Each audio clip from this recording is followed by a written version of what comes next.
सभी को नमस्कार। कैसे हैं? सत्र 2020-21 में आपका हार्दिक स्वागत है।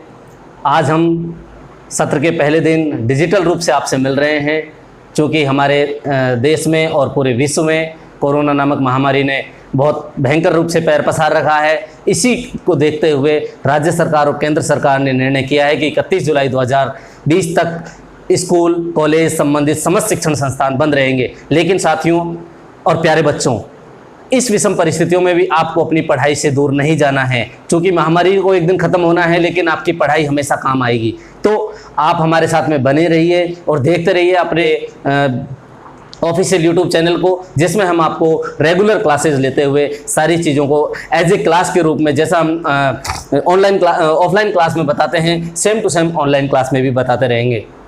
जो मेरी क्लास की शर्तें होती हैं वो यहाँ पर भी आपको पर लागू होंगी। मैं व्यक्तिगत रूप से तो बच्चों आपको नहीं देख सकता, लेकिन मैं समझ सकता हूँ कि आप मेरी भावनाओं को समझ रहे हैं और इसी प्रकार से इस क्रम को बनाए रखेंगे, क्रम को लगातार टूटने नहीं देंगे। और नेक्स्ट क्रम में जो भी हमारे वीडियो इकोनॉमिक्स के रूप में आते रहेंगे उनको लगातार देखते रहिए। जैसे ही हमारे कॉलेज वापस से चालू होंगे, मैं अगले क्रम में वहीं से शुरू करूंगा जहां मैं आज डिजिटल लर्निंग शुरू कर रहा हूं, और डिजिटल लर्निंग क्लास को जहां खत्म करेंगे वहां से आगे शुरू करते हुए आपको अगले पायदान के रूप में बताएंगे।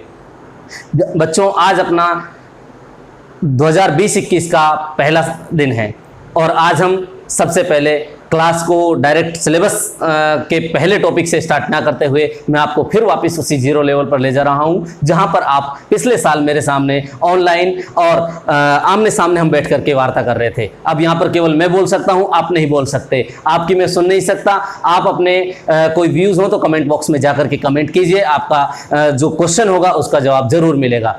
विद्यार्थियों, हम शुरू करते हैं आज की इस क्लास को अपने एक नए आयाम के साथ, नए सोच के साथ, सकारात्मक ऊर्जा के साथ में, और यह सोचते हुए कि हमें 2020-21 में प्रत्येक बच्चे को टॉप करना है। और इसी कड़ी में हम शुरू करेंगे हमारा सिलेबस, जो कि हमारी रणनीति होगी, हमें तय करेगी कि हमें किस हिसाब से आगे की 2020-21 को पढ़ना है, 2020-21 में तैयारी करनी है।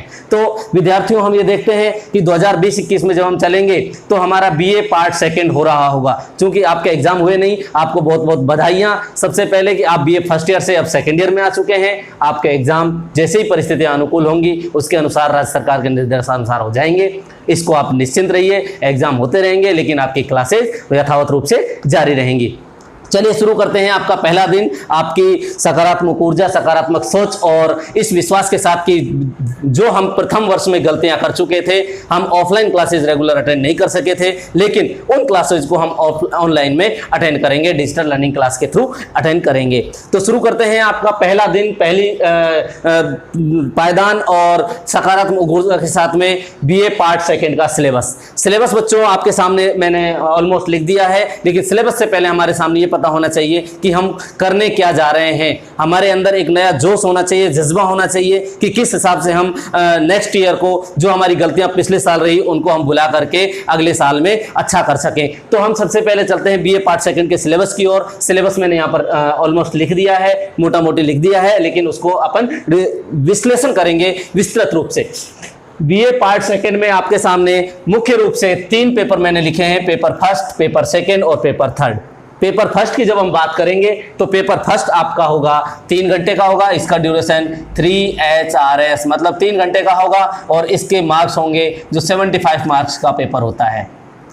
उसके बाद में पेपर सेकंड जो होगा वो भी आपका वही 3 घंटे का होगा, 3 घंटे में आपके सामने वही 75 मार्क्स का ये पेपर होगा। इसी प्रकार से आपके सामने पेपर थर्ड होगा, जो कि एक प्रैक्टिकल पेपर है, ये 2 घंटे का होता है, और इसमें आपका पेपर जो होगा 50 नंबर का पेपर होगा। विद्यार्थियों, ये जो तीनों पेपर्स हैं, तीनों ही अपने आप में बहुत महत्वपूर्ण हैं, लेकिन उसमें भी प्रैक्टिकल के अलावा ये दोनों पेपर बहुत महत्वपूर्ण हैं आपके आने वाले कॉम्पिटिटिव एग्जाम्स में, आने वाले जो भी भविष्य में एग्जाम्स होंगे उनमें आपकी नींव को मजबूत करेंगे। आपने पिछले साल अवधारणाएं एवं गतिविधियां, आर्थिक अवधारणाएं एवं गतिविधियां नामक पुस्तक पढ़ी और उसके साथ साथ पढ़ी भारतीय अर्थव्यवस्था। उसमें आपने छोटा छोटा और लमसम आपने काफी हद तक पढ़ा था, लेकिन अब हम यहां पर आपको बताएंगे माइक्रो इकोनॉमिक्स, इकोनॉमिक्स का पहला पायदान क्या होगा, जो आपका पहला पेपर है।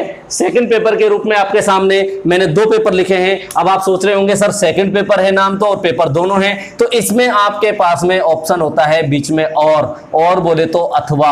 आप चाहें तो ये पेपर ऑप्ट कर सकते हैं, चाहे तो ये पेपर ऑप्ट कर सकते हैं। पेपर दोनों एक साथ आएंगे। आप काफी बच्चे कंफ्यूज हो जाते हैं जब पेपर देखते हैं कि सर हमारे सामने इकोनॉमी ऑफ राजस्थान का पेपर आया है, मैथमेटिकल इकोनॉमिक्स का पेपर आया है, हम कौन सा पेपर सोल्व करें। बच्चों आपको एक पेपर सोल्व करना है। जो भी पेपर आप पढ़ के आए हैं, जिसकी भी आपने बुक पढ़ी है और जिसके भी आपने नोट्स पढ़े हैं, उनमें से उस पुस्तक को आपको सोल्व करना है। तीसरा प्रैक्टिकल एग्जाम होता है, जो कि आपके महाविद्यालय स्तर पर जब भी आपका डिसाइड होता है उसके अनुसार हो जाता है। ये दोनों यूनिवर्सिटी करवाती है। चलिए शुरू करते हैं आपका पहला पेपर माइक्रो इकोनॉमिक्स, जिसे हम व्यष्टि अर्थशास्त्र कहते हैं।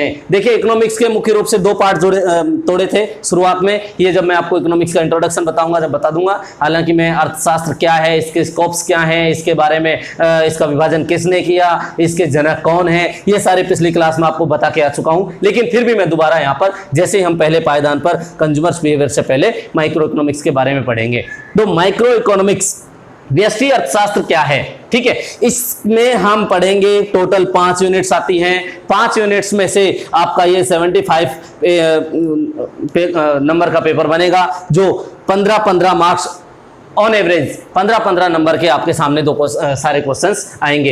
अब इसमें हम सबसे पहले चलते हैं कंज्यूमर्स बिहेवियर, उपभोक्ता का व्यवहार। उपभोक्ता किस रूप से व्यवहार करता है। देखिए इकोनॉमिक्स कोई ज्यादा वर्ल्ड नहीं है। इकोनॉमिक्स आपके दैनिक जीवन का विषय है, आसपास आपके घूम रहा है, बस आपको इसको महसूस करने की जरूरत है। जैसा हम कहते हैं ना, भूत देखा नहीं लेकिन होता है, भूत देखा नहीं लेकिन होता है, वही अर्थशास्त्र है। आपने कभी देखा नहीं लेकिन आप अपने जेब में पैसे लेकर के घूम रहे हैं, वो भी आपका अर्थशास्त्र है। ये क्या है बच्चों, ये भी आपका अर्थशास्त्र है। इसके बिना आप कुछ नहीं कर सकते, अर्थशास्त्र के बिना हम अधूरे हैं। तो वही इकोनॉमिक्स जिसके सराउंड में हम घूम रहे हैं और हमें पता नहीं है, उसका हम अध्ययन करेंगे। इसमें हम पढ़ेंगे यूटिलिटी के बारे में पढ़ेंगे, उपयोगिता क्या है, थ्योरी ऑफ डिमांड के बारे में पढ़ेंगे, मांग का सिद्धांत क्या कहता है, मांग की लोच क्या है, और इसके अलावा तटस्थ वक्र क्या है। ये सारी चीजें हम इसमें कंज्यूमर्स बिहेवियर में पढ़ेंगे। हम मार्केट में जाते हैं, किस प्रकार का व्यवहार करते हैं, कौन सी हमें वस्तु खरीदनी होती है, कौन सी हम खरीदने जाते हैं, उसकी क्या दाम लगाते हैं, ये सारी चीजें इसी इकोनॉमिक्स में हम पढ़ेंगे। तो सबसे पहले उपभोक्ता का व्यवहार, उपभोक्ता के व्यवहार का सिद्धांत हम अच्छी तरह से पढ़ेंगे। इसमें यूटिलिटी है, थ्योरी ऑफ डिमांड है, यूटिलिटी के आगे पार्ट्स हो जाएंगे जब आपके सामने आएगा कार्डिनल यूटिलिटी, ऑर्डिनल यूटिलिटी, गणनावाचक उपयोगिता और क्रमवाचक उपयोगिता। गणनावाचक उपयोगिता के जनक मार्शल हैं। इसमें हमने कुल उपयोगिता है, सीमांत उपयोगिता है, इनके बारे में पढ़ना है। जैसे हम कार्डिनल यूटिलिटी अप्रोच की ओर आते हैं, तटस्थ वक्र विश्लेषण की ओर आते हैं, तो जो कि जे.आर. हिक्स और आर.जे.डी. एलन के द्वारा दिया गया। इसमें हम जे.आर. हिक्स के द्वारा दिए गए आपके कीमत प्रभाव हैं, प्रतिस्थापन प्रभाव है, आय प्रभाव है, इन सब का अध्ययन करेंगे। उसके बाद में आपका थ्योरी ऑफ डिमांड, मांग का सिद्धांत आ जाता है कि मार्केट में हम जाते हैं किस प्रकार से हमारी मांग होती है, एक हमारी इच्छा होती है, एक हमारी आवश्यकता होती है, इन तीनों में क्या डिफरेंस होता है, ये सारे के सारे हम इसमें पढ़ेंगे। मांग की लोच क्या होती है, इलास्टिसिटी ऑफ डिमांड। तो इस सिलेबस को मैं अभी बता दूंगा आपको कहाँ से डाउनलोड करना है, किस तरह से लेना है। थ्योरी ऑफ डिमांड, इसके बाद theory of production and cost आ जाता है कि हमने किसी वस्तु का उत्पादन किया, उस उत्पादन को किस प्रकार से किया, किन वस्तुओं का उत्पादन, किन संसाधनों का प्रयोग किया और किन वस्तुओं का हमें प्रयोग करना है, उपयोग करना है, उनके लिए हमें उत्पादन करने के लिए फिर उनकी लागत का निर्धारण करना पड़ता है कि हमें एक्स वस्तु का उत्पादन करना है, इसमें कितनी लागत आ सकती है, वो सारा आपको इसमें पढ़ने को मिलेगा। मार्केट स्ट्रक्चर अगला यूनिट आ जाता है। इसमें हम मार्केट्स के बारे में पढ़ेंगे कि बाजार कितने प्रकार के होते हैं, पूर्ण प्रतियोगिता है, अपूर्ण प्रतियोगिता है, एकाधिकार है, द्वैधाधिकार है, ये सारे के सारे हम इसमें पढ़ेंगे और डिटेल्स में मैं आपको जब क्लास में लूंगा तब बताऊंगा। अगला पायदान आ जाता है जो फैक्टर प्राइसिंग है। फैक्टर प्राइसिंग बोले तो साधनों की कीमत क्या होगी। अब साधन हमारे सामने क्या होते हैं साथियों, साधन मुख्य रूप से हमारे पास में 4 प्रकार के होते हैं, भूमि, पूंजी, श्रम और उद्यम। मैं पिछली क्लास में अच्छे से बता के आ चुका हूं। भूमि, पूंजी, श्रम और उद्यम को जब हम पढ़ते हैं तो उनकी लागतें क्या होती हैं। देखिए आपके सामने छोटा सा बता रहा हूं मैं कि इसमें हम लैंड है, लेबर है, कैपिटल है एंड एंटरप्रेन्योर है। ई, एंटरप्रेन्योर। देखिए जब हम किसी भूमि का यूज करते हैं दैनिक जीवन में, देखिए अब आपको पता नहीं है इसकी कीमत क्या होगी, लेकिन जब मैं बताऊंगा आपको पता चल जाएगा।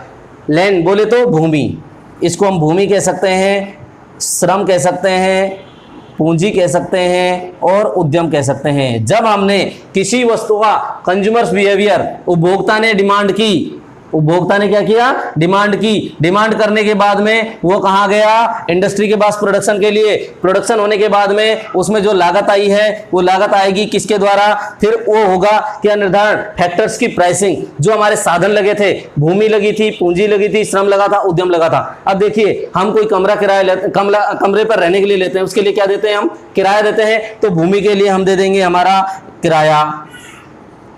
ये क्या है, फैक्टर प्राइसिंग, ये तो है फैक्टर और ये है इसकी कीमत। भूमि तो है फैक्टर और किराया है इसकी कीमत। वही हम श्रम का उपयोग करते हैं। मैंने कहीं काम करने के लिए गया और काम किया, उसके बदले में मुझे मिला पैसा, मजदूरी मिली, तो श्रम के लिए कीमत जो निर्धारित होती है उसे हम कह देते हैं मजदूरी कह देते हैं। और पूंजी, अगर मेरे पास कोई पैसा है, कोई पूंजी है, मैंने कहीं रखा हुआ है, उसको सुरक्षित सेफ रखा है, उसके लिए मुझे मिलता है ब्याज, इसे हम कह देते हैं इंटरेस्ट। भूमि, पूंजी, श्रम और उद्यम। अब जब सारा ये सिस्टम हो जाता है, एक जो वस्तुओं का उत्पादन कर रहा है वो उद्यमी कहलाता है, उद्यम। तो उद्यमी क्या करता है, जब पूंजी के लिए तो ब्याज दे दिया, श्रम के लिए मजदूरी वहन कर ली, भूमि का किराया दे दिया, आखिर में जो बचा वो क्या बचेगा इसके पास में, लाभ। तो इसके लिए जो कीमत तय होती है, लाभ, एंटरप्रेन्योर को लाभ प्राप्त होता है। इस प्रकार से हम भूमि, पूंजी, श्रम और उद्यम, अब इनकी किस प्रकार से करनी है, पूर्ण प्रतियोगिता में इनका किस प्रकार निर्धारण होता है, पूर्ण प्रतियोगिता में निर्धारण किस प्रकार होता है, और इसके बाद एकाधिकार में कैसे निर्धारण होता है, वो अपन जैसे जैसे सिलेबस करते जाएंगे उसके साथ साथ पढ़ते जाएंगे। लास्ट जो यूनिट है वो आ जाती है वेलफेयर इकोनॉमिक्स। वेलफेयर इकोनॉमिक्स में हम पेरेटो अनुकूलतम के बारे में पढ़ेंगे, किस प्रकार से किसी एक व्यक्ति की संतुष्टि को कम किए बिना दूसरे व्यक्ति को संतुष्ट किया जा सकता है, उसकी संतुष्टि को अधिकतम किया जा सकता है। ये सारे पेरेटो ऑप्टिमल है, उसके बाद में जो एरोज इम्पॉसिबिलिटी थ्योरम है, वो सारी चीज़ें इसमें हम पढ़ेंगे जो ज़्यादा अपने लास्ट में काम आएगा। इस प्रकार से माइक्रो इकोनॉमिक्स का सिलेबस कंप्लीट कर लेते हैं। बच्चों दूसरा पेपर हमारे सामने आता है राजस्थान इकोनॉमी, गणितीय अर्थशास्त्र में। राजस्थान इकोनॉमी का तो ऑलमोस्ट लिख दिया है, गणितीय अर्थशास्त्र का इसलिए नहीं लिखा क्योंकि जो माइक्रो इकोनॉमिक्स पढ़ रहे हैं ये लगभग ऑलमोस्ट ये ही आपका गणित के रूप में आपको पढ़ना पड़ेगा, इसलिए मैंने इसको बार बार नहीं लिखा है। इसी को अपन गणित के रूप में पढ़ सकते हैं। इसमें हम राजस्थान अर्थव्यवस्था में पढ़ेंगे position of Rajasthan in Indian economy. भारतीय अर्थव्यवस्था के संदर्भ में राजस्थान की अर्थव्यवस्था का क्या महत्व है, क्या स्थिति है, इसके मिनरल्स कहाँ निर्धारित करते हैं, लैंड कितना है, लेबर कितना है, ये सारी चीज़ें हम इसमें पढ़ेंगे। राजस्थान फिजियोग्राफी, इसमें हम राजस्थान की जो भौतिक स्थितियाँ हैं उनके बारे में विस्तार से पढ़ेंगे। फेमाइन्स एंड ड्रोट इन राजस्थान, जो सूखा संबंधी क्षेत्र हैं और इसके लिए क्या सरकार ने काम किया है, ये सारा इसमें पढ़ेंगे। सर्विस सेक्टर, इसमें हम एजुकेशन है, हेल्थ है, रोड्स हैं, इसके अलावा बैंकिंग सेक्टर है, ये सारा विस्तार से सर्विस सेक्टर के बारे में पढ़ेंगे। Economic planning and development in Rajasthan, Rajasthan में आर्थिक नियोजन और विकास के क्या उद्देश्य हैं, क्या इसकी रणनीति रहेगी और किस प्रकार से पिछले 10 सालों में चला आ रहा है, 10 साल 15 साल जो भी है उनको हम इसमें पढ़ेंगे। तो ये राजस्थान की अर्थव्यवस्था है। गणितीय अर्थव्यवस्था के लिए अपन इसको ही वही गणितीय रूप पढ़ेंगे। प्रैक्टिकल जो होता है आपका इसी सिलेबस के आधार पर होगा और जो इस सिलेबस में से कहीं से भी आपका ऐसे राइटिंग के रूप में। अब इसका जो मार्किंग होगी 50 नंबर की, मार्किंग में बता देता हूं। 20 नंबर तो आपके होते हैं प्रेजेंटेशन के, जो आप प्रेजेंटेशन देना है, जिसको आप टेस्ट के रूप से दे सकते हैं, आपको पीपीटी के माध्यम से दे सकते हैं, आप उसको ओरली दे सकते हैं। 20 नंबर आपके होंगे जो आप फाइल मैनेज करेंगे, जो आपका रिकॉर्ड होगा उसके आधार पे होते हैं। और 10 नंबर का आपका होता है वाइवा। वाइवा है, ये रिकॉर्ड का है और ये आपका प्रेजेंटेशन का है। इस प्रकार से हमारा बीए सेकेंड ईयर का इकोनॉमिक्स का सिलेबस कवर करता है। तो साथियों अब आपके सामने इंपॉर्टेंट चीज आ जाती है, सर आप तो हमें पढ़ा देंगे लेकिन हम किससे पढ़ेंगे? तो उसके लिए मैं पुस्तक बता रहा हूं। मैंने आपको पिछले एक वीडियो बनाया था, उसमें आपको बताया होगा कि एक तो होता है जो बच्चा पहली बार इकोनॉमिक्स ले रहा है, एक है जो पहले से 12th तक इकोनॉमिक्स पढ़ के आया है। तो दोनों को मैं बता देता हूँ। TR जैन तो आपको लेनी ही लेनी है, अगर ये नहीं मिलती है तो आपको LN नाथुराम का ले लेना है, नाथुराम का लेनी नहीं है। और जो बच्चे दूसरी बार पढ़ रहे हैं, मतलब 12वीं तक पढ़ के आ चुके हैं इसको, वो HL आहूजा की पुस्तक को खरीद सकते हैं। ये सारा आपको मटेरियल मिल जाएगा। राजस्थान की अर्थव्यवस्था है, इसके एकमात्र किताब है लक्ष्मी नारायण नाथुराम का, इसको आपको पढ़ लेना है। गणितीय अर्थशास्त्र के लिए भी ये अलग आती है, सेम राइटर हैं लक्ष्मी नारायण नाथुराम का, उनकी ही लेनी है। प्रैक्टिकल आपको हम कराएंगे। अब साथियों ये तो हो गया आपका सिलेबस, इसको आपको डाउनलोड करना है कहाँ से? कोटा विश्वविद्यालय की साइट है, राजस्थान विश्वविद्यालय की साइट है, जो भी साइट है आपके कोटा विश्वविद्यालय लगता है तो कोटा विश्वविद्यालय की साइट से www.eok.ac.in से आप इसको डाउनलोड कर सकते हैं और इसके बाद में इसको पूरे को पढ़ सकते हैं। तो बच्चों आज की क्लास में हम इतना ही बताएंगे। आज आप सबसे पहले काम ये कीजिए कि सिलेबस को डाउनलोड कर लीजिए, इस सिलेबस को एक बार दोबारा से रीड आउट कर लीजिए। उसके बाद में कल की हमारी क्लास जो रहेगी, नेक्स्ट जो क्लास होगी, उसमें हम आपको पहला टॉपिक कंज्यूमर्स बिहेवियर्स का पहला पॉइंट जो यूनिट है, पहले यूनिट का पहला टॉपिक यूटिलिटी के बारे में विस्तार से चर्चा करेंगे। इसके साथ नमस्कार।